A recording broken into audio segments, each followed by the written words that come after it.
Rise for the pledge, please. I pledge allegiance to the flag of the United States of America and to the republic for which it stands, one nation, under God, indivisible, with liberty and justice for all. Good morning, everyone, and if we can just double check our cell phones and make sure that they're off. And I will read my little quiet note statement. The board requests that all audience members be respectful to others by not whispering or having conversations during the meeting. This will allow everyone, including our minute taker, to hear what is being discussed by the board and other participants. Sound travels easily with the acoustics in this room, and any background noise makes it more difficult to hear. And we thank you in advance. We're going to start our meeting by reviewing our minutes of July 16th. The second meeting was held here in the Taylor room. Do I have a motion to accept those? I'll make a motion to approve the minutes of July 16th. Second it. Second, okay. All in favor? Aye. Hearing no opposition.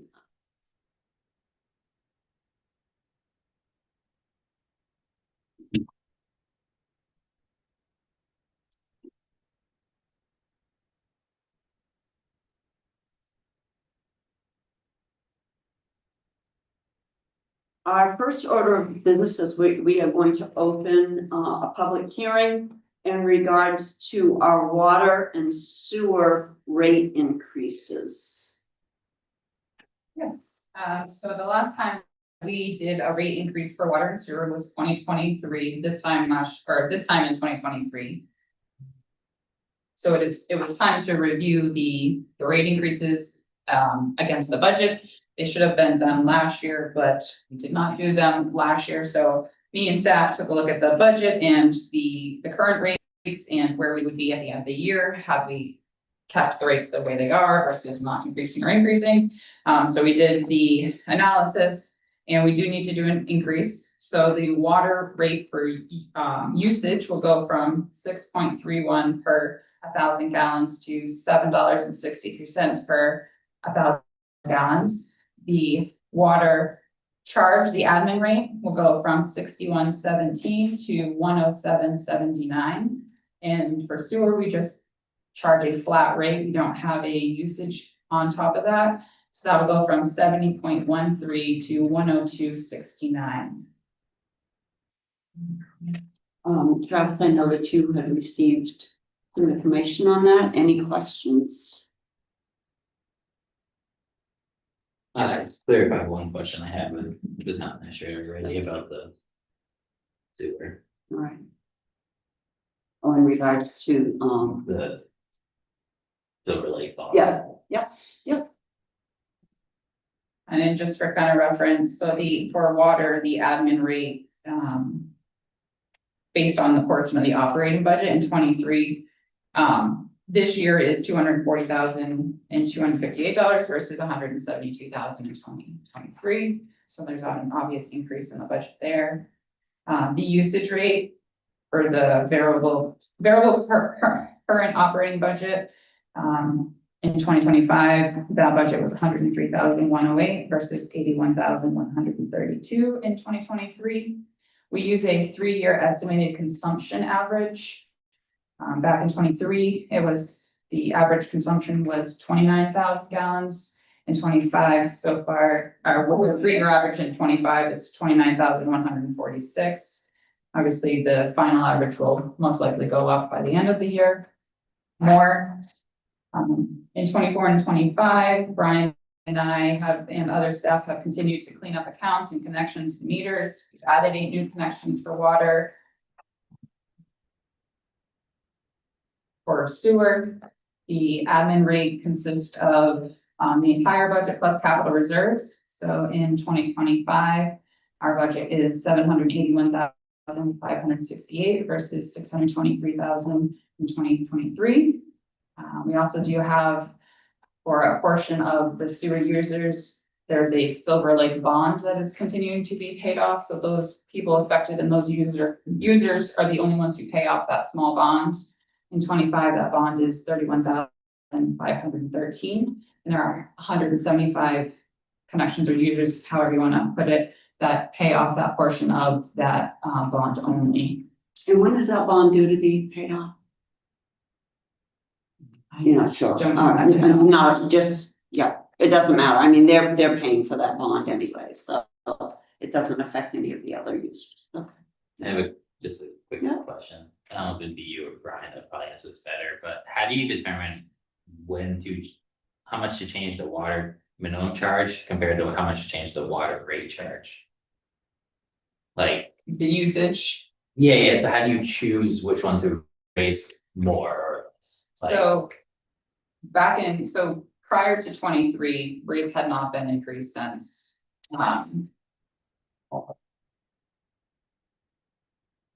Rates have not been increased since, I don't have that exactly, but It was- early 2000s, many, I think Yeah. 15 years or so, or before.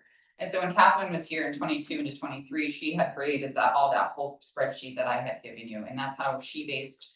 The admin rate is based off of, I think, your fixed cost, and I believe your usage rate is based off of non-fixed cost, or it could be the other way around, and then they use the calculation of the gallons, the usage there. So can you give me the numbers for the sewer rate again? It's on your paper. On the first Right, page. first page. This is your existing one. This is what it's going to. So just for clarification, since there's probably 4 people in the room that are paying on the Silver Lake bond. What is that gonna do to that sewer rate, do you know? Because So it's not $70.30. Nope, so theirs is going to increase to 147.69.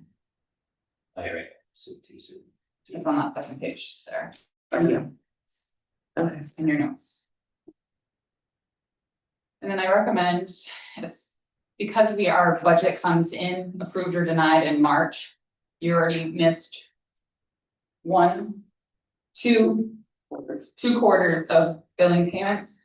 So now I've already lost, the ability to, capture that. So I think we need to find a process where we set rates, whether it be January, and find a way to determine whether we use the default or the proposed budget. And then if we have to readjust, that's fine, but you end up backtracking because of. So you don't, it's, obviously, I owned a water and sewer company. And a little different than the municipalities because the state really pushed. These rates are phenomenal compared to what we had to pay. But I guess YouTube has no sound. I'm sorry to interrupt you. Muted or is other difficult.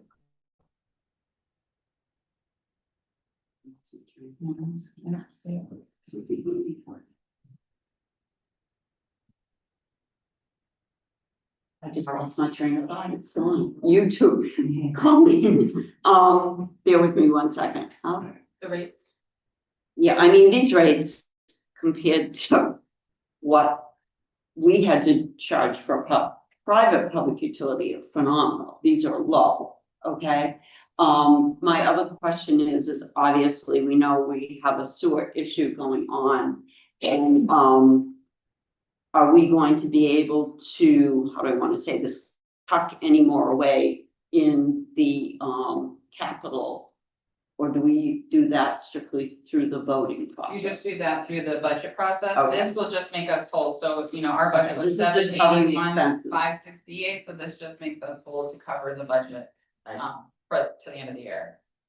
Sorry, I just caught something that's kind of throwing me off now. So where it says the water charge from 61.17 to 107, then you look down here at the monthly charge quarterly where it says 61.17, 38%, it's 84.48. So I'm just confused on what the difference Do is. you remember we discussed that we're still making up for the first 2 Oh, okay, quarters? okay, That's okay. why that is there. That just brought me back. Why why couldn't we add a surcharge? I knew there was something I was gonna ask. Typically to make up those first 2 quarters. And typically what we had to do is we would have a surcharge for a certain amount. And then once that amount was collected, then it goes away. I don't know if I can about a surcharge or if we can or cannot do it. I'd have to look at the Okay. PUC and the laws where they. Because I know that when we would be approved for when we go through that process of getting our rates approved, that the ratepayers had to pay the attorney bills or whatever it cost to get through that process. And that would go on their bill kind of as, I think it was, I'm not sure what the proper language, but I thought it was a surcharge. And that would go through until that, whatever that set amount was paid off, then it goes off the bill. It's just a question. I can look at that for future billing. I mean, that way we're not having to, well, you're asking the same thing. If we make an adjustment in January, it's kind of the same thing, but yeah, then it's kind of spread out for a longer period of time. That's all. Yeah, I would though agree that we probably could make the adjustment in January, and then if for some weird reason the water or sewer does default. Can we just fix it? Mhm. Okay. No, but I think. So like we that- do the January one off the proposed budget, and then if it defaults, Correct. then we just Yeah, retro. and I would do the calculations too, to say how off it is, you know, if it's It'd be pretty. pennies or $1 or something, it might not be worth it, and Yeah. then you're just, you know, putting all that extra into the savings account to pay for infrastructure. Yeah. That point, but I think moving forward, to get a solid, you know, we do the rates here instead of catching up. Cause it looks way Maybe worse it- to me now than what it really is if we did it in Correct. January. Correct. Any questions? Well, any further questions? from the board? Oh, and I do want to add, I wasn't able to find the state, averages for the water, but I will say, I have added to your sheet here. So the state average for sewer is about $733 a year. In 23, Belmont's was $280 for the year for what we charge for sewer. In 25, with these new rates, we're at $345, still $387 below the state average as far as sewer. Yeah, you just jack their rates up too. So Belmont monthly average for 25 is gonna be $28.75 a month for an average home versus $23.38 in 23, and the state average is $61 per month. Okay. Any other questions from the board? I'm sorry, Brian, did you? Oh yeah, open it up for public comment. Now they can see. Well, I guess I want to say that the overwhelming majority of our operating costs are passed down to us from the WRPP. I don't know if Alicia has those numbers. Sure, I mean, we're That is. our hands are tied when it comes to the sewer, because it's an agreement that was made 25 years. 25, 30 years ago, whatever it was. So most of these, the sewer expenses are pretty much, out of our control. I believe It is. 63% of our budget is attributed to the WRPP, and those are invoices and costs that we have no control over. No We control. can cut them, or, you know, they just give us the bill and we put it to. Right. Right. Well, the other thing that I'd like to note is if those of us that have septic systems at home, they require maintenance. I mean, an annual pumping is $400 to $500. I mean, nothing's maintenance free. So everything's right. And That's just the pumping. That's Right. any other maintenance. And as the system gets older and older, it requires more and more maintenance and more expense. And a system that used to cost $5,000 to replace, now it's 30. Yeah. So, I mean. Yeah, So if somebody's septic system fails, exactly. they could be looking at that. Yeah. Okay, do I have any questions from the public? Any comments? Yes, What is the percentage increase from current to now? I mean, you throw numbers and stuff and, so. about what, 38%? You already said that. Yeah, 38%. Yeah. Yeah, just to get us on line with what we're paying out at this point. And obviously, we don't know what's gonna happen with the sewer situation. That could Yeah, it's not be good. And as far as water, everyone, Yeah. I mean, you guys know, I mean, electricity rates are going, every gallon of water that we pump has to be pumped through the system, which requires electricity, you know, the cost of chemicals are going. I was just gonna say, and- Everything's going. And the other thing you run into with water system is if the feds or state come out with any added testing, I don't know where they're going to be with the, help me, the, PFAS. We have no idea. That could make this whole thing look a lot different. And there's nothing we can do about it. You've got to meet all the federal and state regulations. Do we have any other It's questions? still the best deal going. Oh, of One course of it the is. stores, the cheapest thing. Can you imagine what it was years ago when the sewage was being dumped into these broths? And this time of year, how it would smell? It's still a good deal. And, you know, we all want safe drinking water. No matter what, you want safe drinking, you want to be able to open your tap and have it safe. So that's unfortunately the crutch of that. Any other questions? Hearing none, we'll close the public. And we will, do what? Motion to approve the water and sewer rates for 2025 as presented. I'll make that motion. Will someone second that motion? One second. All in favor? Aye. Aye. Any opposition? Hearing none, that moves forward. Was it public hearing? Yes, you did. Okay. Thank you. Sorry, guys. Okay. Under new business, Purple Heart Day proclamation. How would you like to proceed? Would you like me to read the proclamation? Well, it might be appropriate for the community, not community, the organization that brought forward this proposal to you to kind of make a statement as to why this was brought forward, and then I think it would be appropriate for you to read the proclamation after. Would like to speak? This has to be me. A couple of years ago, when we were at a state cemetery trustee meeting, a lady had came in and she was spearheading this project and she was telling us about that this might get statewide and this was a good way to honor our veterans. The Purple Heart is actually the oldest medal that they can get. It was established by George Washington. We do have Purple Heart recipients in Belmont. In order to get this project, we just had to have one that we could identify. And we found Mr. Bernard Bromberry, who lived in Belmont for several years. So we chose to use his name as one going forward that allowed us to qualify for the project. So the National Purple Heart Day is tomorrow. We had gotten from various funding sources, we got 8 of the Purple Heart signs that will be going up on Route 3, 140, 106, and 107. Nice. Just, Brian, do you want to do show and tell them the sign? Yeah, I do. Oh, you Brian, you show and tell. I brought one of the signs so that everyone can see it in this way. They're much larger than we thought they were.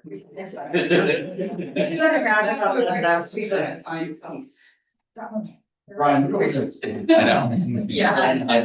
Yeah, yeah. So when are these signs going up, guys? When are those signs going up? Dig Safe clears today or tomorrow, Yeah. and as soon as we have a moment. Are we asking the state to help out too? We had asked the state and they said that that wasn't something they got involved in. However, Brian and Craig have offered to install them for us. So that will be awesome. When they get a minute, they will, go up. And also, I don't think it's gonna come in time, but Hillary had ordered the flag for the flagpole because they would like the flag usually on the National Day. And she had ordered one, but it hasn't come in yet. So I don't know. Information on it right now, so I'm just patiently waiting. As soon as I have it, I'll bring it to town. And yeah, there are 7 members of the Legion. I know. That's awesome. Yes, All right. Yes, Is there anybody? So that flag, so with the national American flag, the POW MIA flag, and then will that be another third flag? We haven't exactly figured that out. As far as I know, nationally, that one flag only flies back one day. One day, Yeah, okay. also we're gonna miss the day. yeah, unless they come today and Oh. Patrick's willing to put it up tomorrow. We don't know. If not, we'll have it for next year. Being late. So are you gonna read the proclamation? I am. Would you like me to read the proclamation? We have a second copy of it that we're gonna sign, and I will give that to you after it's signed. So that you can have it for your history. All right, are you guys ready? Proclamation in honor of Purple Heart Day by the Belmont, New Hampshire Board of Selectmen. Whereas the town of Belmont, New Hampshire holds deep admiration and profound gratitude for the men and women of our country who have selflessly served in the armed forces of the United States, defending our freedoms and preserving the American way of life. And whereas among those brave individuals are citizens of Belmont who were wounded or killed in action and have been awarded the Purple Heart, a symbol of honor and sacrifice bestowed upon those who have paid the price of freedom with their own blood. And whereas the Purple Heart is our nation's oldest military decoration, originally established by George Washington on August 7th, 1782 in Newburgh, New York, as a badge of military merit. It remains a powerful and enduring symbol of valor, courage, and devotion to duty. And whereas August 7th is observed across the United States as Purple Heart Day, a day set aside to remember and honor all Purple Heart recipients and to recognize their extraordinary service and sacrifice.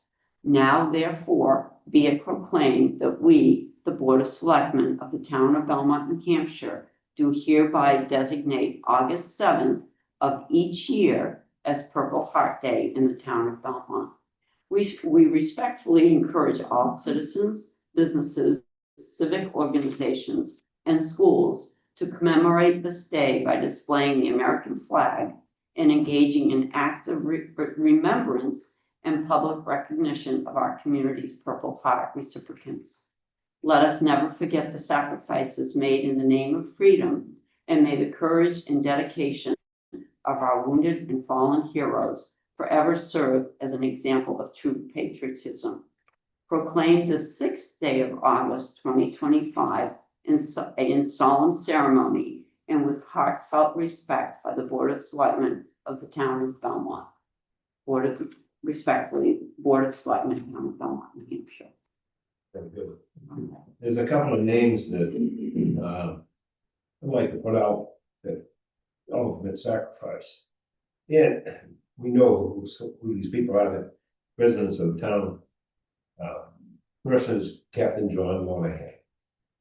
John Monahan lived down here on the corner of Concord Street and Main and Shaker. That was his son. His son. That was his son, and he was 27 years old, and he was killed in Lubbock, Texas. I believe it was an airplane. Pardon? I think it was an airplane, wasn't it?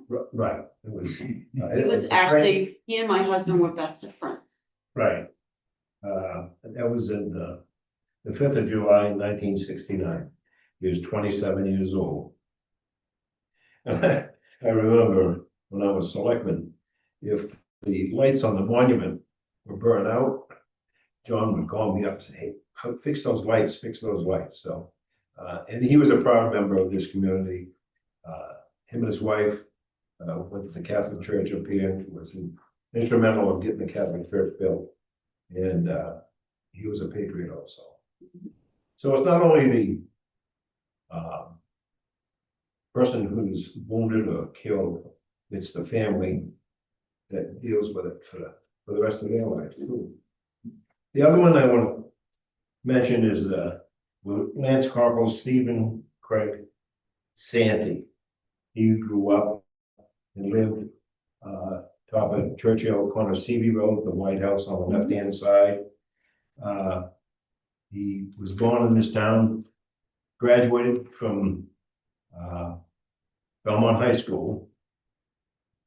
Get the date here. As soon as he got out of high school, he joined the Marines. he started, 14th of July, 1968, that, he was in the service.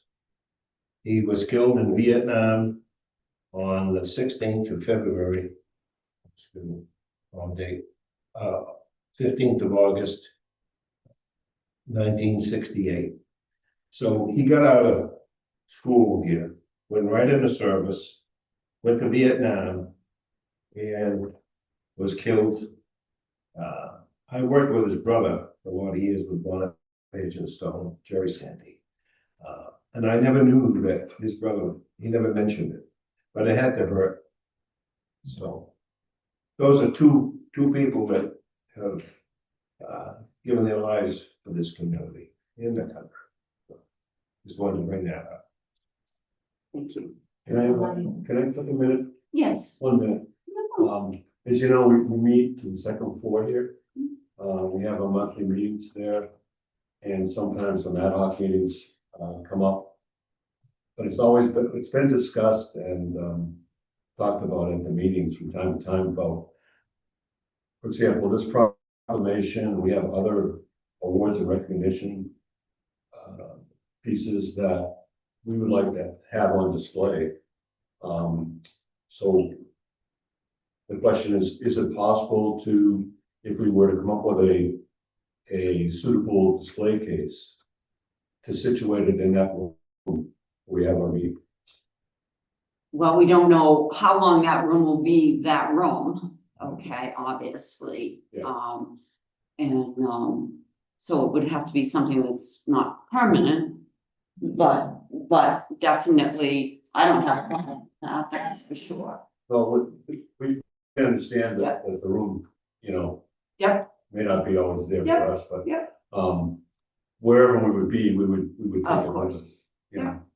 And So- obviously I think our hope would be that wherever you end up would be in a town building, that's for sure, right here. Okay, so I'll bring it up at the next meeting and we'll Sure. work with Sharon as far as, the design of the piece and it will be suitable for some building. Sure. And I believe the intention as of now, that fancier copy on the back page is gonna be framed and was intended to be at town hall, but it can stay there for now until we find a different place for all the other proclamations too. So that's. Sure. And I do need to add one thing. I didn't forget that and timing was off. So this would not have happened in this timeline if it wasn't for Hillary Horn. She did all the paperwork, worked with the organization leader and ordered the signs and all that. So she's really the driving force of getting it done this summer and the timelines. Thank you, Hillary. We appreciate it.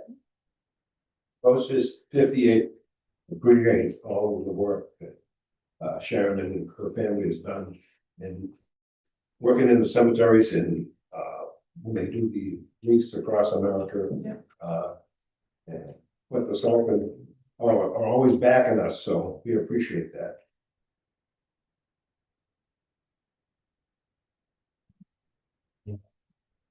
If I can, I'd like to add a couple of words to that. You can, Woody. Where are you? There you are.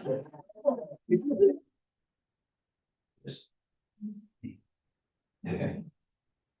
I just wanted to, on behalf of the Post, just express the appreciation we have for our relationship with the town of Belmont, selectmen, cemetery trustees, public works, fire, police, everybody. Very few posts enjoy the same kind of support and relationship that we have with our town. We really, really appreciate it. I'm surprised that other towns don't. Some do, but not to the extent that Belmont does. We really appreciate what you do. All of you. Right. Yes, Hillary. Just so everybody knows, we are the 22nd town in the state of New Hampshire to claim of the big. Awesome. Great. All right, we have it signed. Thank you. Thank you for your service. Goes above and beyond, that's for sure. Rob, do you want this now or do you want to wait until Sunny signs it? Sunny's not here today. Sunny's not here, so would you like us just to hold it so Sunny can sign it, and we'll get it to you? Yeah, it'd be nice if. Yes, Yeah. yes, all right, And plus I can make copies. yes, What you needed it for too. awesome, yes, all right. Thank you. Thank you very much. Okay, we'll move on to our next order of business is Breeze Line franchise agreement extension. You guys are more than welcome to stay if you want. We Oh, can yeah, we love love it. have or if you want to scoot out, you can. We can allow you guys time or enjoy. You're more than welcome to stay. Yes, This is a different subject, but they're paving the parking lot at the high school, redoing the parking lot up there. And the town of Belmont spent a lot of money extending the sidewalk all the way up to the high school, put a crosswalk in. And it doesn't look like they're gonna pave that whole section of, road going in there. So if a handicapped person on a wheelchair or whatever, they have to deal with the gravel. I just think that the selectmen should probably send a letter to Chrissy and say, are you paving that? We spend a lot of money. We do the same thing for the elementary school, maintain those sidewalks and everything. And then you get to the last bit, and it's not paved. Whether it's, they forgot about it, or they didn't think about it, but it should be paved. well, it's, I would think it would be their responsibility because It they is, should be It is, making, But he's not doing it. yeah, it is their responsibility. yeah, and they're But just. I'm saying, if you're spending all that money to redo the pilot, why aren't you paving it? So maybe you should ask the question, send a letter or something, say, Send an email, email's faster. or email.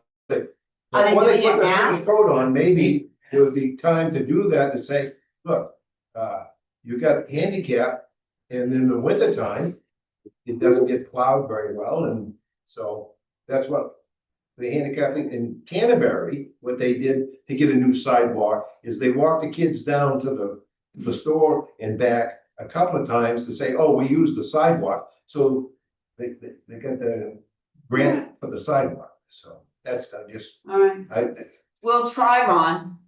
well, you've got, on the 22nd, I'll raise hell about it because, you know, you go all of that distance and you don't pay the access for the handicap. All right, thank you. Yep. Thank you.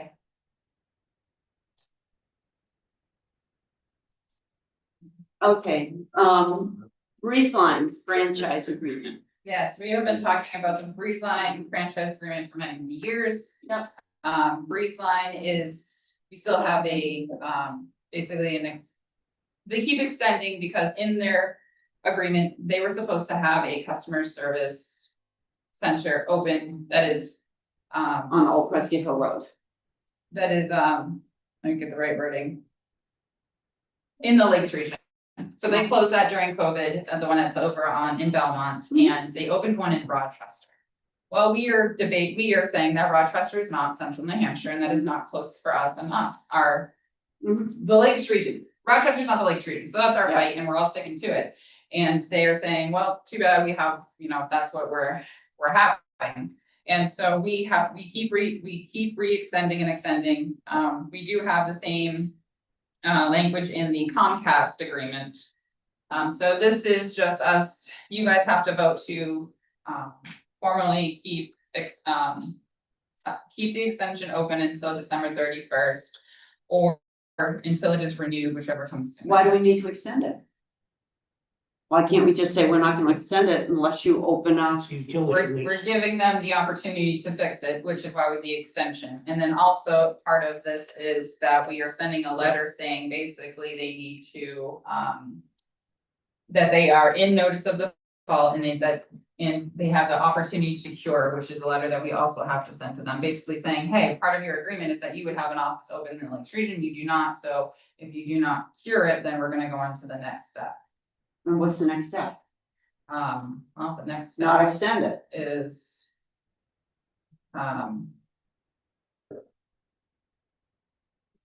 calling the performance bond and or revoking the franchise if they don't cure. But haven't we already extended it a few times? Yes, we have. Yeah, Okay, So so what is does it, the franchise agreement do for that? Like why? Well, allows them to service the Lakes region. Yeah, but does it give that, it doesn't give them a monopoly on No, because we already have a We already franchise agreement with Comcast and there's others in there. Used to be the only game in town, but now it isn't. So we are one of the last communities not to sign the extension, so all the other communities have. So I'm just waiting for us to sign the extension and or renew the extension or renew the contract that they have now, which would require them to do the Lake Street thing, and they're saying no. All it. right. So the other town's gonna do the same once we read. Everyone else is signing the extension and everyone else has signed He's doing the same letter to give Yeah. until the 31st. the notice to default an opportunity to cure better. Yeah, I'll make a motion to agree and sign the Breeze Line franchise agreement extension for 1 year from January 1, 2025 to December 31st, 2025, or until such time as the franchise agreement is renewed for a longer term, whichever occurs sooner. I'll second that.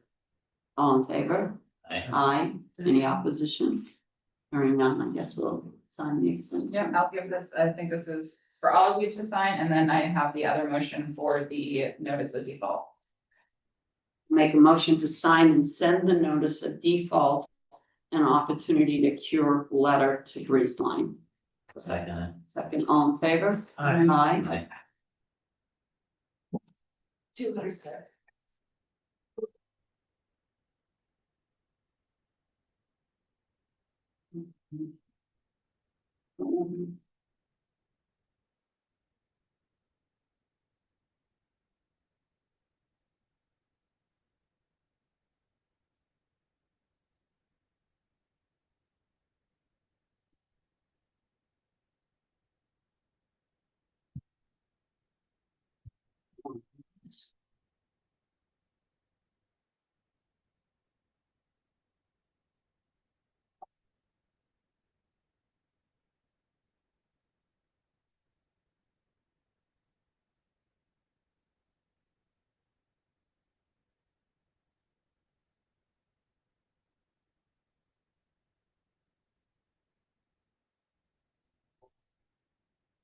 Standard form. I know, I was like looking. Yeah.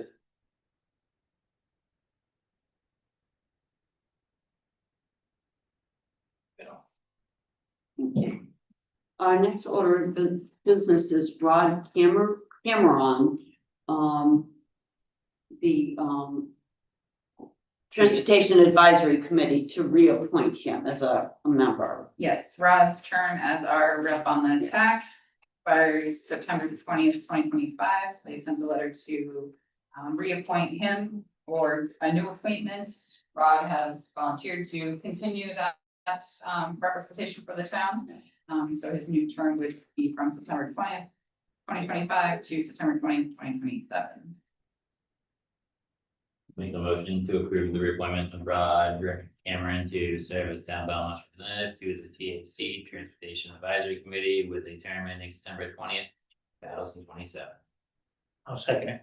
All in favor? Aye. Aye. Okay, our next order of business is Old Home Day update.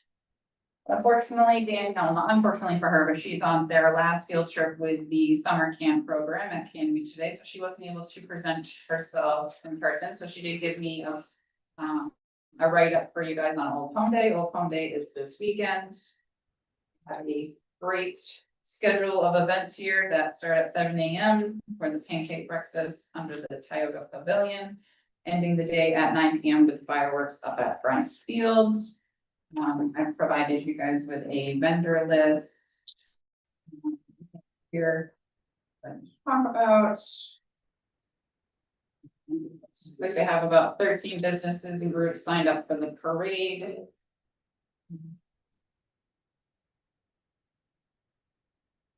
They will still have the annual tractor pull, fun run, and attractions for kids.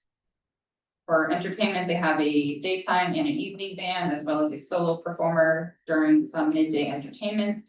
They also have a martial arts business doing demos.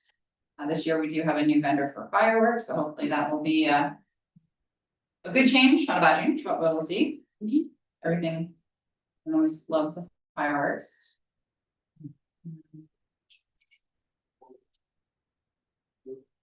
With the increase in the vendor fee and the advertising fees, this has helped, the Oakland Bay budget rely less on the town's budget. And she says that the road race fees also increased, and with the sponsorship from Delta Dental, they are at least now breaking even, possibly even turning a profit on the race this year. Thank you, Craig. And she's finishing up the program books, and they will be printed Tuesday and Thursday. Day of volunteers are always a mystery, but she feels that she's in a decent place to have a great day. So just for clarification for public consumption, the only thing the towns really end up paying for is first responders and fireworks for Old Home Day. I'm sorry, can you repeat that? Just for clarification, the only thing the town is physically paying for is fireworks and first responders during Old Home Day. Correct. And the fireworks were from monies encumbered last year. And then the only question she has, last year, you guys, had a booth, for kind of a meet and greet, and do you want to have that booth again this year? She can set you up with a tent. I don't think so. Nobody wanted to meet or greet us. So the only reason I always do say yes is just because then we're there and people can't say we're not there. It's like my example of having meetings at night. We have a night so people can have access to us, even though they usually don't show up. They can't say they don't have access to us. Well, I sat there all last year and I'm happy with you too. I had just really one woman, and all she did was complain about the fireworks not happening, and she wasn't even from Belmont, she was from Tilton. So, I don't know, it's, I'll be down there no matter You'll be what. there, too. I got two All right, different so things going on. I'll have Danielle set up the pop-up tents with the table and chairs.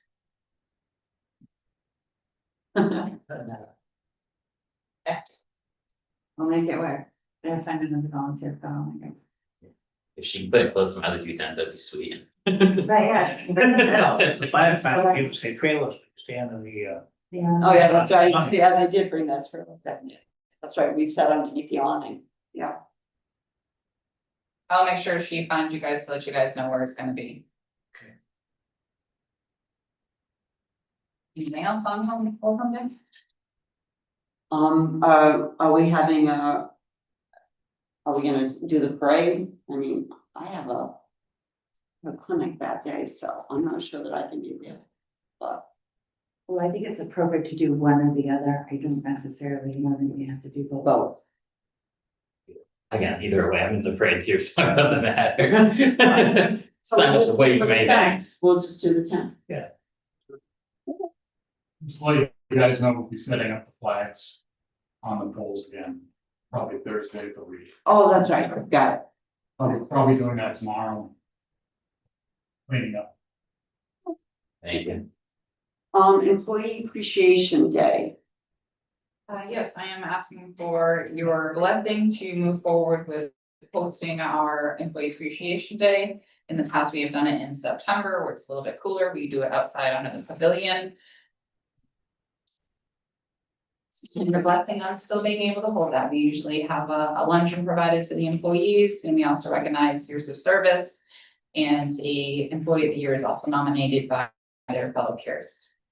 And what are you looking at for date on that? So we were looking at either September 16th or the 23rd or the 30th. That seems to be where there's nothing on the calendar, and it's a Tuesday versus the Wednesday. Last year we did it right after this meeting, and it was just too much and too much crammed in one day. So we're looking at one of the last 2 or 3 Tuesdays of the month. I don't have a problem with that. So a consensus that it's approved. Okay. Okay, Concord Regional Solid Waste Cooperative update. So this definitely predates my time, before we had contracted with Casella, when we assumed that we had our garbage collected by the Concord Solid Waste Resource Recovery Cooperative. And so basically, I was at the meeting where all of the communities still go to 1 or 2 meetings a year. So the co-op had purchased a 43-acre property on Whitney Road in 2002. 2008, anticipation of using it for single stream recycling, which never happened. And then we moved to Casella, years later. Those plans never happened. They purchased it in 2008 for under 2 million. The value of the property went down over the years due to culvert repair needed. The property has been under agreement for a number of years with the current potential buyer, paying the cooperative a monthly holding fee essentially. The sale price today is 1.5 million. It did sell, it did close on July 29th. And the funds will be distributed to the participating communities based on their percentage in the co-op. So Belmont is set to receive a check for $70,821.39.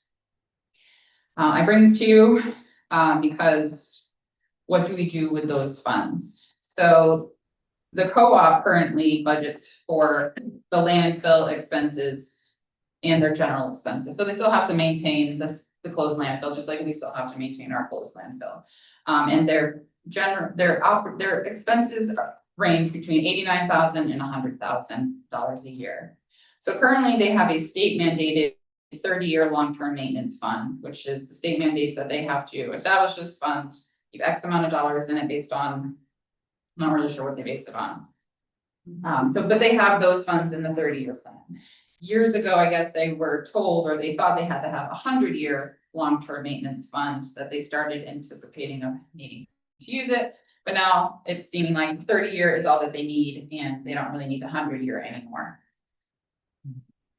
So there is currently $750,000 in that 100-year fund, which they are going to start drawing down over the next years to pay for their ongoing general expenses until that is done. So roughly, depending on what their budget is, they feel that 100-year fund will be gone in about 8 to 10 years. After that, then the communities who are part of this will need to start paying those general expenses by proration of each communities. Our portion is 4.72%. So of a $100,000 budget, we would be needing to pay annually about $4,700 each year to the co-op. So their plan is to, use up those funds, which will probably take them for another 8 to 10 years where we won't need to chip in at all. And then after that, we would have to continue. So my idea or your option could be to take this check of the 70,000 and put it into a separate bank account and use those funds to pay our obligation in the future. Those funds were intended for garbage. I see that it's, befitting that you would still use those funds for that same purpose in the future. Can that $70,000 be put into a CD? We can put it in, put in the PDIP, we can. I was put it in gonna Northway, go in we the can put state, it can go in the state and where we're getting really good interest back That's what on I it. would say. Cause with the $70,000, and if we don't have to start paying it for what, 8 to 9 years maybe? Yeah. You might end up receiving enough interest from that through the state fund, to cover that 4,700 for the however. And then it might, if we would be lucky enough, it might never have to come out of a budget or be. Taxation. Right. And I guess and obviously that would be a Steve. It would probably go into our account, never to be touched, even if our tax monies got down or whatever. Am I correct? Or do you put it in a separate account on its own? And we probably open up a new PJ. Okay, that's what I was gonna ask. Yeah, I would think so. It would be easier to keep track of it if it was its own account. Then we just leave it alone. Right. Because when we get large sums of money, we put those large sums of money in the PJ.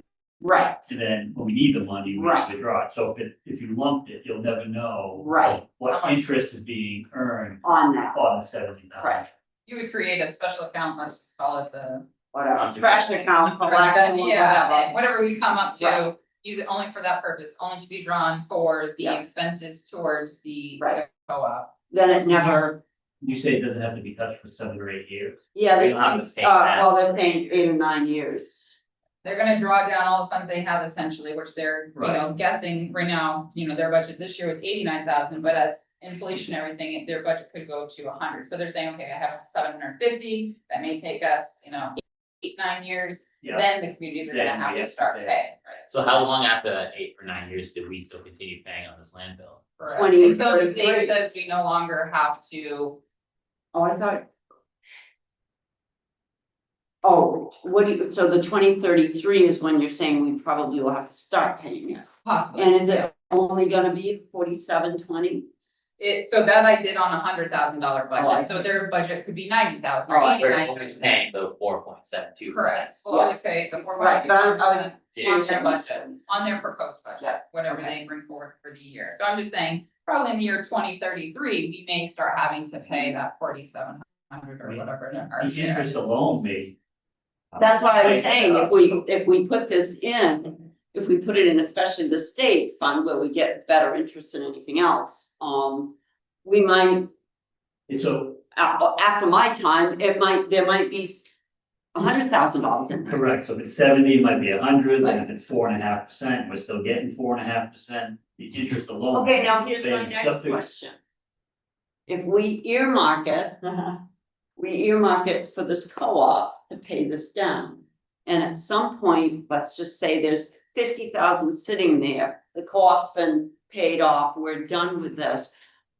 What are we gonna, you know how we put money in something and now we can't take it out because our hands are tied because we've earmarked it specifically for that. So let's just say in 50 years, we no Yeah. longer have to pay for this, but we've got so much money in there now. You basically would have to do another warrant article to say, to pull it out, or, you know, we no longer need these funds for this specific purpose, and then, you know, in 50 years or whatever, Yeah, then you could earmark it for something else, or just say, we're gonna put it into our, you know, bank account or whatever. So you would have to, if you did a capital reserve, if you did just a bank account, which I would say you either did a separate bank account Yeah, just for this, or a separate capital reserve just for this, but not just throw the money in the bank account, because like you said, you would never be able to track how much in the interest, so.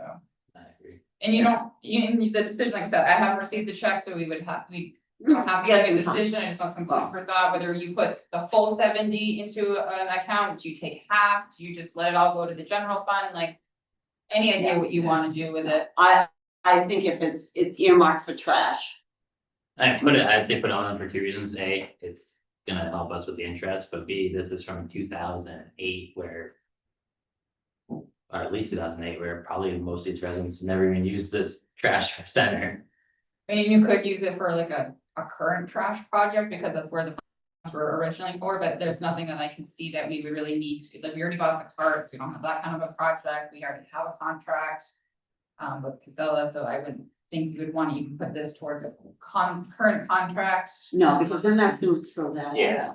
You know, because then it's budget wise, it's gonna Budget. throw that, I yeah. mean, you could let it lapse and use it towards reducing taxation, but really 70,000 is really not gonna make enough to actually amount to anything. No, I agree with your proposal. I think put the whole thing in a separate account and wait for 10 years to start paying on that bill. About I mean, that. that's what it's earmarked, that's what it was Used for in the beginning. in the beginning, and I would think we would want to. If nothing else, it's one of those things that we're looking out for our kids. Granted, it's a small amount, you know, $4,000 a year, give or take, but And your family, any other, have you, Sharon? Alright, I would say, do we need a motion for that? no, I just wanted food for thought as to kind of how I gear it towards when the check does come in, and whether I have to have a public hearing to hold the, to track the funds, and I would just have to look into if it may have to go on the warrant article if we create a capital reserve for that purpose to be. But if we don't create a capital reserve and just put it in a checking and a savings account. I will provide you all the All right, options, you guys got can it. decide as to Okay. which way, but now that I know a way you can go, move on to step B. All right. 2025 legislative update. Yes. So. I and many TAs around the state, and actually a lot of town planners have been very, there's been a lot of legislative changes. I haven't really been to like worried about it until we got final, until it passed into law, until it, the vetoes or the non-vetoes went to the governor and whatnot. So currently in front of you, we have 1, 2, 3, 4, 5, 6, 7, 8, 9, 10 that have passed into law that do affect the town, and that we will be seeing changes later on this year that may or may not be going to the warrants or not. And so I'm gonna call Karen up. Most of these affect the planning department and zoning.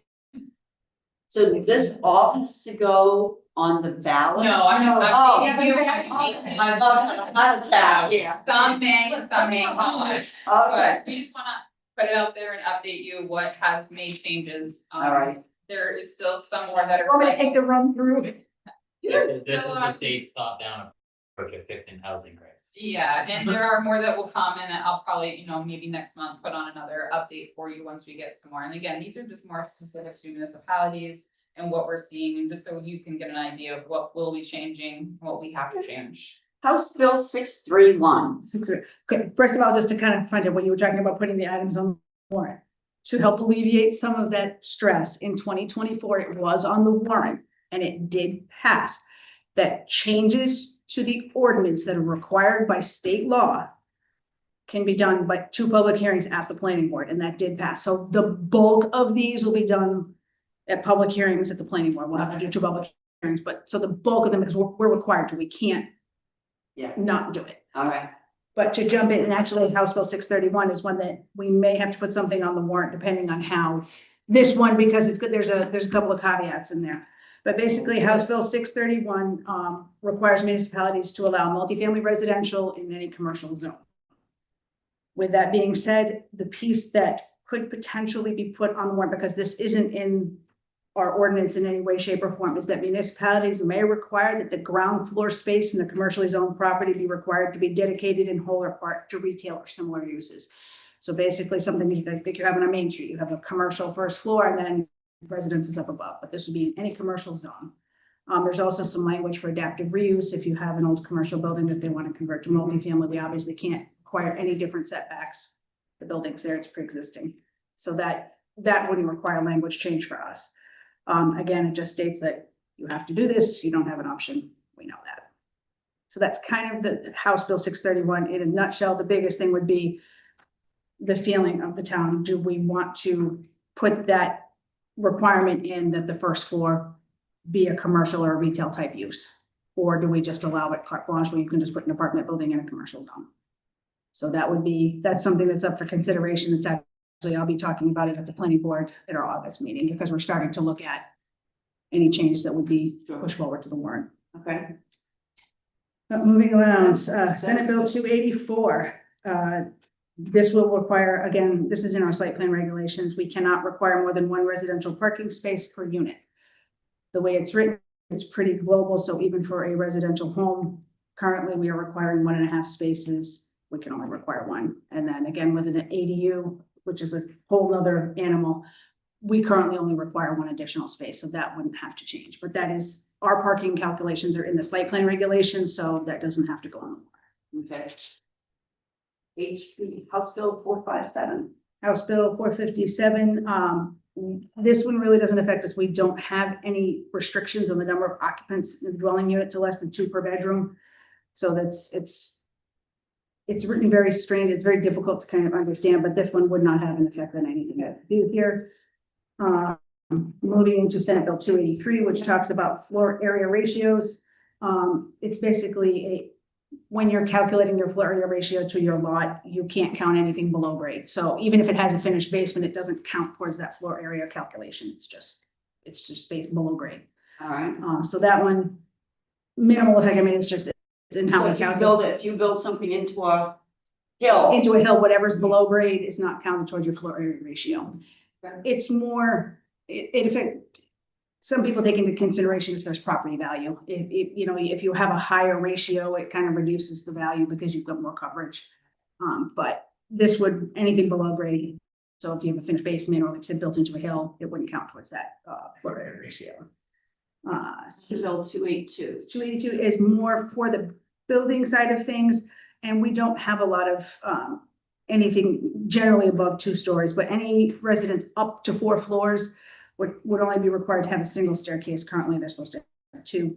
So that's something that's going before the State Building Code Review Board. They're the only one that can really say yes or no to this because it's part of the building code.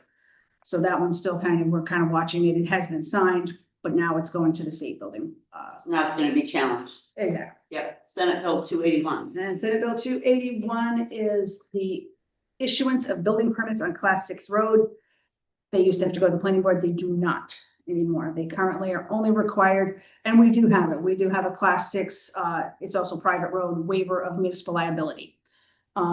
With the language that's changed here, the biggest thing is that prior to issuing a building permit, we have to confirm that this municipal liability waiver has been filed at the Registry of Deeds. It also talks about requiring, they have to prove they can get insurance. That's going to be a little more challenging, but typically, if you get a construction loan, you're required to have anything through a bank, you're going to have insurance. So, But if somebody just has the cash and wants to build. that's where it, They're taking the risk. correct. The Yeah, county. well, we're supposed to require proof that they can insure the property. So like a homeowner's insurance policy. I was just getting, that's exactly what I was just gonna say. Exactly, that's where some of this but your waiver of municipal liability, I had presented there's only a couple of lines, I had presented a draft to Alicia that will have to be just updated to, typically with the waivers, I bring them to the Registry of Deeds, so we know that they've gone. Yeah. But if someone were to file it on their own, we just have to go in the registry and confirm that it has been filed, that, you don't plow your road and the fire truck can't get down there or the police can't get down there. Right. That's on you. Okay. So. So, yeah, so that's, moving into, House Bill 296. very similar, the building and subdivision allows for building on a private road, same thing. You have Class 6 and private road under one liability waiver. So those two kind of tie together in that respect. House Bill 92. And 92 is, and this actually will come into play for the town of Belmont. This, if you have a board member that sits on more than one board, perfect example is our planning board chair and our zoning board chair is the same person. If they vote on an application at the zoning board, they have to recuse themselves now by law from the planning board application, and that will actually come into play. We just had an application go to the zoning board, which will be coming to the planning board for site plan review. So at that point in time, they have to recuse themselves. They can't sit on both. And as we all see, less and less people are running for these boards and council seats and everything, that's gonna get probably even more difficult. Yeah, and that we'll run into that a lot when, if somebody needs a variance for use or a setback or anything to do their project, and then it has to go to site plan. If it's a multifamily, if it's commercial, then. Will we run into any forum issues on the vote if that happens? Not if all the seats are filled, you won't. The issue we're running into is the planning, well, we do have a couple of alternates in the planning board, so it shouldn't become a big issue. I mean, any board it could, but we do have alternates available to be seated. House Bill 413. And moving on to House Bill 413, which is, we do have a few plans that will be affected currently, or up until July, as of July 1. It was 2 years for preceding condition, 5 years substantial completion. Now it's 3 and 7, so it extends that time period, and it was anything that was granted on or after July 1, 23, which would be 2 years prior, that they now have 3 years, and then 7 for full substantial completion. So we only have a couple of applications that will fall into that. Most of the others have already either gone to, they're underway or have notified us that they've abandoned the project. And then the last one, which has its own separate, which I don't believe, I'm not sure if it's on your list. I'm working for my other list. House Bill 2. Oh, that one's the public health. That one, with more Alicia, and I don't deal with the public health aspect, but allows the health officers to make regulations they deem necessary, which for public health and safety. Even without a maintenance code, they can create some rules and regulations themselves. The last one that I have that is not on your list, which has been a hot commodity, is House Bill 577, accessory dwelling units. Town of Belmont's regulation is actually pretty well in line. The only exception being, we have allowed detached accessory dwelling units. Now they are no longer required to be part of, say, a detached garage or a barn or anything like that. They can be a standalone unit. The other portion of that is we no longer can require a special exception. They are, by right. So it's permitted by right on a single family dwelling. We can put some restrictions in place as far as number of bedrooms. You can't limit it to less than one, which obviously makes sense. Right. But we limit it to 2 bedrooms, that our square footage requirements meet the regulations. Some of it kind of ties into the building code. Obviously, you can't have anything too small because you have to have bathing, cooking, and sleeping facilities. So that's kind of where our 350 square foot minimum comes into play, is just to meet building code. But those are the big changes. But again, that will go to 2 public hearings because it's required by law.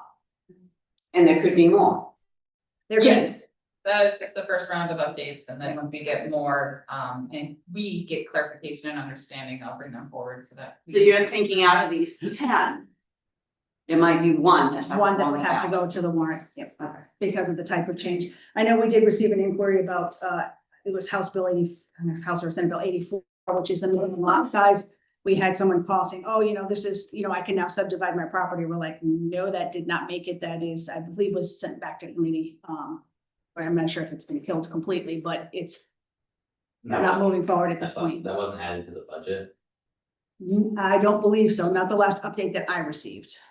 But it's not something that's currently in play. Not dead yet. Not dead, but it's, yeah, we're holding it under right now.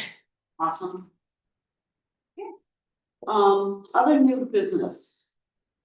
Oh, Yeah, fair enough. uh, Just real quick, guys, just wanted to give you an update of the 2025 road improvement plan. Oh. So we've, in the process, we were paving Bean Hill the last couple of days. That's gonna be up to shoulder gravel, and we're back on the driveways now. Middle route, we've got some pricing from the contractor, which is really attractive. So we're gonna start doing the tree work, I'd say in a couple weeks. And we're hoping to get, we've cleaned all the pipes, we've done an assessment grind of the road. And, so I'm hoping we're gonna get going on that in the next couple, 3 weeks, so. and those funds are coming out of our highway block grant. No, No, where's the money? It's gonna be out of our capital, Capital, okay, road reconstruction. Okay. So, got and that got passed this year, so Yeah. I'm trying, we don't wanna dwindle that account to a certain No. point where we're worried about it, but we, with the numbers that I've received, we should be in pretty good shape, so. I'm hoping that we can at least get some winter binder on it for this year, get it reclaimed and get the piping done, get some winter binder on Three it. crossings, About 20. and they're just basically culvert crossings. Yeah. Okay. But, I mean, we've inspected some, the majority of them do need to be replaced. Well, if you're gonna do, I don't know when the last time they were replaced or put in or whatever. So we've got a few that are concrete. Yeah. Concrete. Yeah. The CIP lasts forever, so. Good. Yeah, so we're in good shape, so Good. we've got a couple of small projects we wanna do, but things are kind of starting to move along, it's taking some time, but. And I just have a little note here that says 140 week. Yeah, Oh, well, as you all know, we got another. another SOS. sewer leak. Yeah, we got another SOS down 140, and that was. Because last week we did all the test bits that we could do, we're trying to manage that. So are you, Ironically enough, the week after we doing the test bits, we had a break. In the same area. Same area again. I'd say within probably 100 feet of one of the test pits. right in the. It is. But ironically enough, the one test pit that we did closest to that leak, it showed that the pipe was really good, so. We haven't got the official, documentation and official forms from the people that did the corrosion testing on the pipe, but, there's actually been some talk that there was different pipe used in different sections. So Oh, really? And 'cause we don't know that for sure until we get the depth analysis and the corrosion. Now, are you doing any test pits on the, across the, We did one. field? You did? We did one. Okay, But the problem is, we went down and tried to help to move things along. Yeah. The problem is the location of the pipe is so up in the air Even, WRVP didn't even have really good records to where their pipe was. So we actually spent, a whole day looking for one of those sections of pipe in that cross-country trail. So, Really? yeah, So it's not in that, it is, but not what you think it not was. what, yeah, Yeah, so okay, challenging. It's been a couple challenging. Yes, I know. months. Yeah. So, all anyway. right. Hopefully they gotta remap it then, so they know. Wow, but let's. Well, that's probably, that's probably why they want to replace them. Well, it's one of my, like, we had talked about this, it's one of my concerns about why we had to pay that whole bill to do. Yeah, yeah, I think, and I wonder now, is that why they? I think that should have been a cost shared thing, but we've gotta do what we've gotta do to try to. If you think sewer rates are going up now, wait till we have to replace that whole pipe. And They make us do that. now that question in my mind, is that why they wouldn't do test pits, because they really didn't know where? I don't know. I don't know. I'm not, I'm, Oh, They I didn't do can't- the test I pits can't because speak they for relied them. on the break in Guilford and in different towns to say, oh, this is a. yeah, but now I question they didn't do the test pits because they really don't know where it is. Yeah. Okay, great. yeah, like I said, the pipe, ductile iron, they make different classes of pipe, so we required class 52, maybe they used the. They probably used what they could find or grab. I don't know. It was- Yeah. It's long before, yeah. So, Okay. Any other new business? No, not. Okay, we'll move on to old business. Patrick, generator, you've been patiently waiting. Yes, as you know, the generator's here, the tanks are here. Yesterday, Irving's was here all day. They hooked the gas line up to the generator, so that is all set. Cody Electric and Heritage Electric are going to be here tomorrow for the first startup and testing. Power will be on and off in the building all day. Hopefully, what they're telling me, if everything goes well, quote unquote, by the end of the day, we'll have the power on, the generator be ready to run for us. The only thing that, fire department came down and did the inspection on the gas line. They've asked us to put either a Jersey barrier or a block at the end of the tanks in case someone comes into the parking lot, doesn't stop and drives. I've reached out to Gilbert Block to get a price on that, so we can put that. And our plan is on the front side, we're gonna put a fence on that, so people walking on the path can't get to the tank. So if, I got my fingers crossed to put this whole project to bed as of tomorrow. What I'm gonna do, right now, each tank has 50 gallons of propane in there, enough to do the testing. I'm gonna get the block in place before, gonna test it, make sure we're good. Yeah, before you. Get the block in place before I have the tanks filled. We don't need a. That's it. Thank you. Okay, Jamestown Road auction update. That auction is taking place on August 22nd at 2 p.m. on site. And there are flyers on our website and available in town hall if anybody is interested. Just as a point of interest, we have had a handful of inquiries regarding that property. People will stop in and pick up the flower. Asking what they can do. Yeah, because it's a house lot. Yeah, there's a little wet swath up in the back of, if the lot is big enough and. Sure. Good, nice, all right. Granite State Clean Fleet Grant Approval. You skipped over the Oh, what did I skip over? joint meeting. Oh, I'm sorry, I skipped over, I put a cross off on it. Joint meeting between the Board of Selectmen and the Budget Committee and School Administration. Yes, that meeting has been scheduled for August 21st at 6 o'clock. That's kind of our pre-budget season get together to kind of see what the school has for plans. Our budget committee has any questions, or you guys as well, just kind of all get together to kind of pre-plan our 2026 budget. Right here. Yep. Are you sure you wanna do it here? Yep. Because last year we were pretty heavily affected in the swim, if I remember correctly, there was. Cause there was members of the public and you're adding, I don't know how many people from the school. I don't remember. Name. I don't remember. Did we have it in this from last year? Yeah. I think we did. Mr. Jersey caused a crowd. And so, I just missed the day on that, I'm sorry. August 21st. August 21st At 6 o'clock, yeah. The superintendent trustee will be here as well as his secretary, Deb, is it Deb? Yeah, Deb? well, she's the finance. He's the finance director. I don't know who their school administrator is. Debbie goes, yeah, Debbie be here. Yep. Okay. And we have invited all of the budget committee members. How many have responded that they can't come? I only know one who can't come. One thing, far that said they couldn't, but I didn't get like a positive response from anybody else. Yes, Does the meeting have to be on Zoom? on the 21st. All of my recommendation with the number of people, I can set up the other room that's much larger so everybody can see each other. Be at just a suggestion. I mean, we can move this in. Yeah, she could with us. It'll be on the 3rd floor. Oh, is it the 4th floor? No, it won't be on the 3rd floor. It'll be on the 4th floor. It's somewhere. It'll be all right. It'll be here somewhere, and we'll figure that Well, out. because it's a school administration, I was thinking school board, because they were the one Yeah. to do, but if you're only inviting 3 people from school.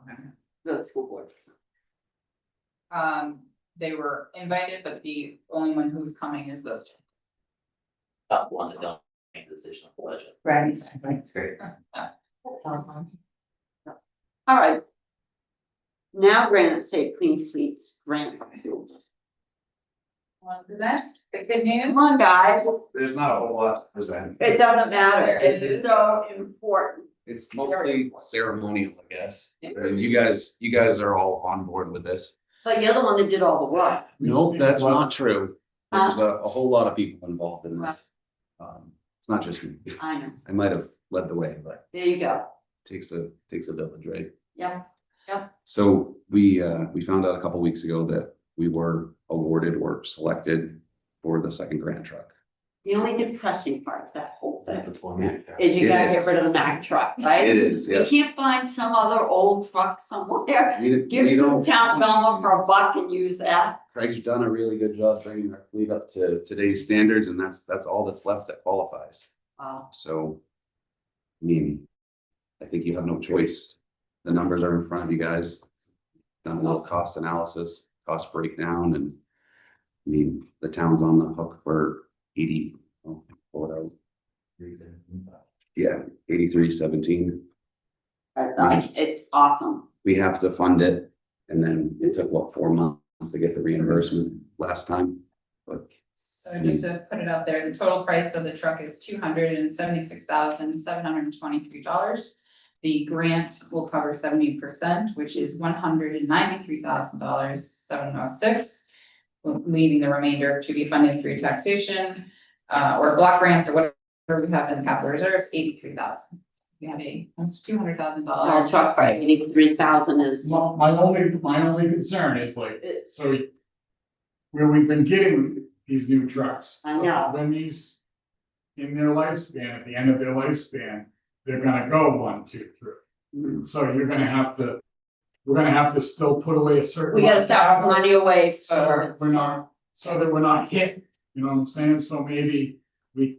And they won't last. No, that 2002 I don't Mac believe is it. still, not with all the we other still trucks. running, you know, they're not gonna last like that. So you have to account for that. So granted, we've done our due diligence and brought our fleet up to standards, but when the stuff goes, number one, it's not gonna last as long. Number two, it's gonna be going just like that. So you're gonna have to just plan for that and budget for that in the future every year, so we can Yeah. continue, you know, to driving, keep it up to date. you know, quality, you know, vehicles, so.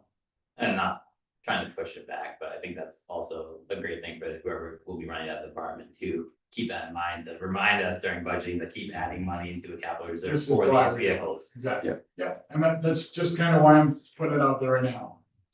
And obviously the emission issue with the new vehicles, I mean, so many of these contractors are at all these old auctions buying old stuff because they can work on it. And this new emission stuff, you can't.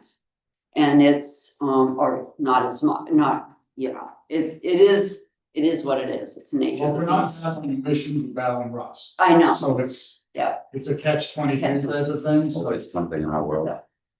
And I will say, in my mind about this, it's kind of like a no-brainer for us to go through this, because you can't even buy it 2,500 for 83,000 right now. Yeah, and this is fully equipped, you guys, Yeah. like, this is body, sander, every So it's just like the other one, radio, every. just like the one. Yeah. And saying, doing this is gonna basically save the taxpayers $193,000. Yeah, we'll need one within the next couple of years. Anyways, Something will die. Yeah. yes, not anything lasts forever. Who would like to make that motion? Is it almost like them? It is. Motion to enter into a grant state clean fleet program reimbursement grant agreement with the New Hampshire DES Air Resource Division, and authorize Brian Jacks and Chairman Ruth Mooney to sign grant related documents to anticipate, total anticipated grant reimbursement in the amount of $193,706.45, pending governor council approval. I will second that. All right, all in favor? Aye. Would you like me to push some buttons again? I would love you to. Okay. I'll let you know when the governor and council is, and Oh, yeah, that's right. everybody So we can, yeah. is encouraged to make some phone calls to the representatives, just to make sure that they know that. It's really hard to believe they say no, but. I listened to the last one because I had a lot invested in that, and it flew through. Yeah, my answer back to Governor Joe Salute. last I sent the thing was, yeah, you're all set. Awesome. All right. Any other old business? I need to come forward. Oh, okay. Is it old business? When it comes to old, right? No, okay. Yeah. Come on. Yep, come on. Right up from Donna. So I talked to you before about the Winnipesaukee Motel and the rooms that I occupy there and somewhat contract, if you will, they used as shelter rooms. We have been trying to beat a bed bug situation for probably the past 8 months. City of Laconia does occupy a majority of the rooms. Right now, I think I only have 5. However, it doesn't make any difference. We are in a crisis state where the Laconia Fire Department has declared that it is an emergency. And they were prepared to shut the motel down. So I kind of questioned it a little bit, only because I recall right after COVID, we had apartments here that had the babies, and at the time, it was deputy fire chief, was also the health officer. And Deb and I went back and forth with veterans, and she had told me that as much as it's a crisis, it was not classified as a health issue. It was more classified as a nuisance. So with that said, I kept that in the back of my mind. Well, unfortunately, the situation, they ratified 2 rooms and then 3 rooms pop up and so on and so forth. Old building, and bed bugs are hitchhikers. People coming in, if you don't make sure their clothes are heated, so on and so forth. There's a whole protocol for it. Or they can't bring anything. Because of the longevity of some of these individuals that are staying at in these motel rooms, because there is no shelter, and majority of these people are very seriously challenged with mental health. So they're not real candidate. One, they're not a candidate for a local shelter, and 2, we're hard pressed to put them into a regular motel because they keep getting, they're requested to leave. And then we still continue to have to figure out what we do. We try to handle this on our own. The city of Laconia went out and inspected, and they said, no go. They were originally going to shut it down, period. We all cringed because it's a larger crisis. I mean, it's like, let's not do a knee-jerk reaction. Let's figure out what is it gonna take, what are we gonna do? They gave the owner 21 days to eradicate bed bugs. The drop dead date is next Thursday, the 14th. with the fire department yesterday, their health officer, housing, homeless outreach, you name it, city of Laconia. Every single one of these individuals' clothing needs to be bagged. Okay, that means by tomorrow, every single one of these rooms have to have 3 days worth of clothing in a bag that are gonna be submitted. They hold on to all their other items because they're excuse me. They're in rooms that potentially have bed bugs in them. And so it's a staged event. Many of these individuals don't have gray outfits.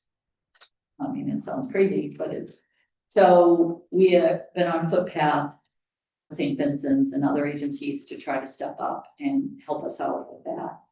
There is significant challenges here. People are in wheelchairs, there's animals, there's clutter, hoarding. And basically it came down to it yesterday that the fire chief said he has the ability to use his emergency management kind of best practices and some potential funding to tent out back, a big tent with sides, climate control. We'll put a porta potty out and there's going to be a cleaning crew that's going to come in and literally clean every single one of these rooms to the best of their ability. Then the company's going to come in and they're going to try to eradicate by their means of spraying or whatever it is. And then cleaning crews coming back afterwards to then vacuum up and do whatever is necessary to get whatever remains. We're talking about 19 rooms. The town only has 5 of the 19, thank goodness, but it's 10 people and 10 very, very challenged people. I have no idea where this is going. I'm not gonna lie to you, and that's why I'm here. I bought a bed bug. I spoke with Felicia and Ruth. It's a cooker, basically. Sounds awful. It's like 3 by 3 by 2. It's like a zipper container you put items in. All bedding is getting thrown away. We're able to locate sheets and blankets after the event for them to go in. Including towels, whatever. But all their clothing needs to be laundered. And there's a cost associated to it. There is a person over in Franklin who's been more than amazing, cut a deal like there's no tomorrow. I guess why I'm kind of getting into the specifics instead of just generalize and say we got a crisis on what's gonna happen. We may end up with 10 people on the street. I don't know what we're gonna do. We're gonna incur some costs, there's no question, because majority of these individuals end up going to a place like Isaiah's or whatever to help wandering and that, but we're not going to be able to get all that done beforehand, because then they're bringing the stuff back into, rooms that obviously have that stuff. And so the city of Laconia is trying to negotiate, and I have no question that we're gonna absorb some of the laundering charges. And there's a potential, it's still on the table, on whose responsibility is it? Is it the owner's responsibility to pay for a cleaning company to come in and, once, twice, whatever? Owner doesn't feel, he feels that he is supporting rooms and we support the individual and responsibility to the rooms. He didn't bring these here, he didn't, and he's been more than fair, don't get me wrong. Seriously. So I don't know where that number's gonna go, but there's some great potential that we are gonna spend some money. You don't want to put it, canvas thing to do us either. You're right. You're really right. And so yesterday when I sat and the ultimate goal was to close the place down, I ultimately, I had everything in my power not to lose it and say, listen, do you understand the impact of what's really gonna happen here? Because we are in crisis with this. I mean, mental health is so out of control right now, PD, fire department, no matter how you look at it. I mean, it's just. It's everywhere, you it's see it with all the. And we're not calls. talking, everyone focuses on drugs.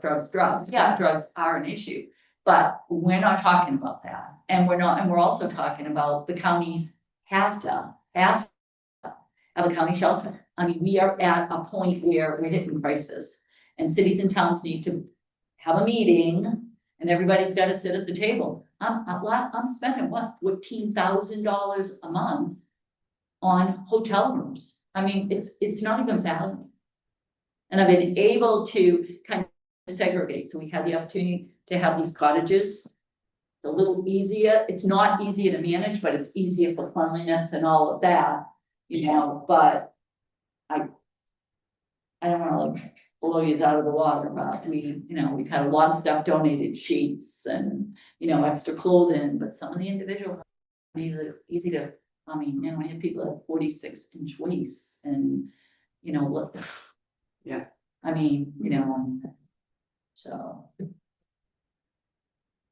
On the 14th, if we don't meet the criteria, look on the other side down here. They're no longer gonna mess around. But I did ask if there was a potential for an extension, if we hit some bumps in the road with maybe a cleaning company or two. And they said that it would be considered, but it's so from now until next Thursday, I work 7 days a week. Doing everything in my power, obviously, to try to do whatever we need to. I did speak with the fire chief from Laconia this morning and asked him, I said, it's a long shot, but what about Red Cross? I mean, a lot of times they handle like crisis situations, and this is a crisis because the majority of these rooms are all mental health. So I think it's a good idea. I'm gonna get back to them because they could literally put a tent up in the back and have bedding and all, beds and all that. And as much as it sounds crazy, I mean, and then they could eradicate these rooms all in one shake without trying I mean, mattresses have to get stood up. They've all got to have sleeves. It's an unbelievable event. Never thought I'd ever experience. Is Laconia welfare and the same understanding as you are? It's a major issue for them as well. Well, they are now. I mean, very much so. There's a lot of conversations that have transpired and we can't just dump and run, I mean, and I will, it sounds cocky, but, and it'll probably blow a part of me this afternoon when I end up back up there, but out of our rooms, I've never had bed bugs. I just haven't, but then again, nobody brings anything in. They have limited clothes. They're not bringing furniture that comes from somewhere else. We're not sharing anything. They get linens that we provide through charitable whatever. And people don't use other people's stuff. But they're hitchhikers too. I mean, it's not always a dirty person. It's, you get a chair, it has them, and then from there it goes. And this is an old building. I mean, so once they start traveling, however, the basement is gonna be done too, because really they enforce the entire from top to bottom is gonna be sprayed and eradicated, however they do it. Pretty ugly days. So if you get a $425 bill, you see my charge card with the thing come through for a bed bug cooker. You know what? You know what it is. And some obnoxious cleaning costs. You know what it is. All right. Okay. Not much we can do about it. They're our responsibility. Okay, any other old business? Okay, any public comments? No? Our next meeting is August 20th at 6 o'clock. Do we have any non-public? Yes. Okay. Non-public 91-8:3, Roman numeral 2 letter. Sure. Get your sign. D. Oh, yeah. Dave. Motion made, Sharon, Sharon, you get my email? Oh. But that Thank is you. we.